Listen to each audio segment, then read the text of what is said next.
I want to talk about something small that isn't small at all. Teeth. More specifically, the idea that bad teeth are a personal failure. There's a loud belief floating around online. Good teeth equals discipline. Bad teeth equals laziness. It's a clean, simple story, and it's wrong. Teeth are not a moral metric. They are not a proof of character. They are not a visible scoreboard of effort. They are a medical condition shaped across trauma, genetics, medication, disability, and economics. In many countries, dental care is separated from medical care. That means insurance gaps, that means out of pocket costs, that means preventative care becomes luxury care. Miss 1 year without insurance and a cavity becomes a root canal. Miss a decade and small damage becomes permanent. Chronic illnesses affect enamel and gum issue. Some medications reduce saliva and accelerate decay. Connective tissue disorders affect dental stability, like Ehlers-Danlos. ADHD affects routine consistency, and trauma affects self-maintenance capacity. None of these are character flaws. When you mock someone's teeth, you're not mocking enamel. You're mocking access to healthcare. Teeth are a physical appearance. You don't get to create a moral exemption because it feels socially acceptable. That's not ethics. That's selective empathy. Having good teeth is not a crime, but turning access into superiority, if you grew up with insurance, with preventative care, stable income, and medical access, that's not proof of virtue. That's opportunity, and opportunity is not evenly distributed. Using visible health as a status symbol is a class signaling dressed up as humor.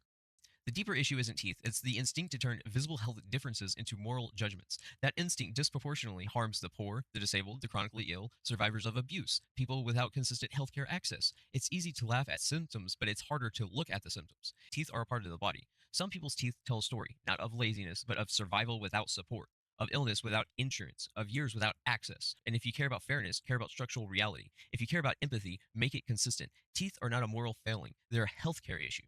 If you haven't noticed, I don't have any. And that should be fine. There's nothing wrong with not having some teeth. It's okay if you've got some bad ones too. People lose teeth for all sorts of different reasons. Using teeth as tools, tobacco, sugar, medications, diabetes, having a blow to the face, accidents, violence, genetics, gum disease, braces. By the age of 50, most Americans have lost an average of 12 teeth.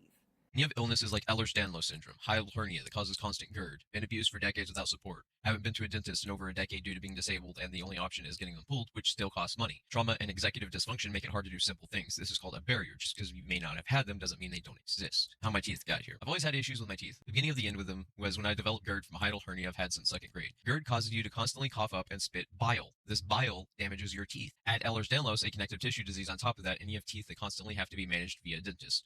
My healthcare ended over a decade ago. I was working jobs I had doctor's notes saying I shouldn't be doing, but worked until it broke my body even more. I never had someone to teach me skills. My stepdad abused me for 30 years using my dependence of a home and disability to keep us trapped. I've only ever just survived. Something a lot of people with privileges don't get is that all of this with fibromyalgia makes the pain that much worse. Not brushing is more painful than brushing. Despite the condition of mine, I still brush. Brushing doesn't remove existing cavities you've had for over a decade. Only a dentist can do that. There's a period around 2016 when YouTube kicked me out of my third-party partnership with BBTV, the gaming network, for no other reason than not having 1K subs. That's literally it. I was making some money and was gaining subs under my partnership, but after YouTube essentially killed me, my clinical MDD, chemical resistant, was so bad I just couldn't do much but sleep. I remember sleeping for 3 whole days and my mom thought I was dead. When I started making vegan content, later I quickly became shadowbanned, just like Nasir, who is literally robbed by the platform. Since then, I've been doing what I can. The constant pressure of having a piano over my head, illnesses, taking care of my mom, people like pleasantries stealing my bio and selling a false narrative, making songs to pressure me to suicide.